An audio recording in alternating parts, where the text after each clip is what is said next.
എൻ്റെ കുടുംബത്തെ ഞാൻ നിങ്ങളെ ഏൽപ്പിക്കുന്നു. എൻ്റെ കണ്ണിലെ കൃഷ്ണമണി, എൻ്റെ പ്രിയപ്പെട്ട മകൾ ശ്യാം, ഇതുവരെ സ്വപ്നം കണ്ടിട്ടില്ലാത്ത അവളെ ഞാൻ നിങ്ങളെ ഏൽപ്പിക്കുന്നു. എൻ്റെ പ്രിയപ്പെട്ട മകൻ സലാഹിനെ ഞാൻ നിങ്ങളെ ഏൽപ്പിക്കുന്നു. അവൻ ശക്തനാകുന്നതുവരെ ഒരു താങ്ങും കൂട്ടുമായിരിക്കണമെന്ന് ഞാൻ ആഗ്രഹിച്ചു.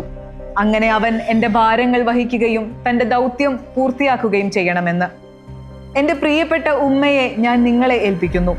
അവരുടെ പ്രാർത്ഥനകൾ എന്നെ അനുഗ്രഹിക്കുകയും ഈ ഘട്ടത്തിലെത്താൻ എന്നെ പ്രാപ്തനാക്കുകയും ചെയ്തു. അവരുടെ പ്രാർത്ഥനകൾ എൻ്റെ പരിചയവും വെളിച്ചവുമായിരുന്നു. അവരുടെ ഹൃദയത്തെ ശക്തിപ്പെടുത്താനും എനിക്ക് വേണ്ടി അവർക്ക് സമൃദ്ധമായി പ്രതിഫലം നൽകാനും ഞാൻ അള്ളാഹുവോട് പ്രാർത്ഥിക്കുന്നു.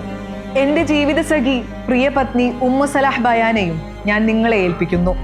യുദ്ധം നമ്മെ നീണ്ട ദിവസങ്ങളും മാസങ്ങളും വേർപെടുത്തി. പക്ഷേ അവൾ തൻ്റെ ഉടമ്പടിയിൽ ഉറച്ച് വളയാത്ത ഒലിവ് തടി പോലെ നിവർന്നു നിന്നു. ക്ഷമയും സംതൃപ്തിയും നിലനിർത്തി. എൻ്റെ അഭാവത്തിൽ അവൾ എല്ലാ ശക്തിയോടും വിശ്വാസത്തോടും കൂടി അമാനത്ത് ശിരസ വഹിച്ചു. സർവശക്തനായ അള്ളാഹുവിന് ശേഷം നിങ്ങൾ അവളുടെ ചുറ്റും നിന്ന് അവളെ സംരക്ഷിക്കണമെന്ന് ഞാൻ നിങ്ങളോട് അഭ്യർത്ഥിക്കുന്നു.